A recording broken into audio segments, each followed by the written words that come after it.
good morning everyone সকলোকে শ্ৰীকৃষ্ণৰ পবিত্ৰ জন্মাষ্টমীৰ আন্তৰিক শুভেচ্ছা জ্ঞাপন কৰিলোঁ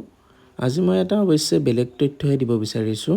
টাটাৰ এয়াৰ ইণ্ডিয়া হৈছে প্ৰথম ভাৰতীয় বিমান সংস্থা যিয়ে উৰণৰ সময়ত অনবোৰ্ড ৱাইফাই আৰম্ভ কৰিছে আৰু যাত্ৰীৰ অভিজ্ঞতাক এক নতুন ৰূপ দিব এয়াৰ ইণ্ডিয়াই ডাইৰেক্টলি এতিয়া ৱাইফাই সেৱা প্ৰদান কৰা নাই যদিও তাৰ মূল সংস্থা যিটো এয়াৰ ইণ্ডিয়া গ্ৰুপ আছে যাৰ অন্তৰ্গত এয়াৰ ইণ্ডিয়া এক্সপ্ৰেছে কিছু নিৰ্বাচিত দেশীয় পথত লাহে ইনফ্লাইট ৱাইফাইটো আৰম্ভ কৰিছে যাত্ৰীয়ে যদি এয়াৰ ইণ্ডিয়াৰ যোগ্য উৰণত এই ৱাইফাই ব্যৱহাৰ কৰিব বিচাৰে তেতিয়াহ'লে নিজৰ ডিভাইচত ৱাইফাই অন কৰি এয়াৰ ইণ্ডিয়া বা ৱাইফাই নেটৱৰ্ক বাছি লৈ কিনে তাত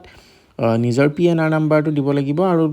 দি কিনে তাত নিজৰ নামটো দি লগইন কৰিলে ইণ্টাৰনেট ব্যৱহাৰ কৰিব পাৰিব এতিয়া ৩৫,০০০ ফুট উচ্চতাটো যাত্ৰীয়ে এই ৱাইফাই ব্যৱহাৰ কৰি কিছুমান অনলাইন মিটিং বা ভিডিঅ' কল কৰিব পাৰিব আৰু এই যাত্ৰাৰ নতুন আনন্দ সকলোৱে লাভ কৰিব পাৰিব গতিকে এইটো এটা ভাল খবৰ ধন্যবাদ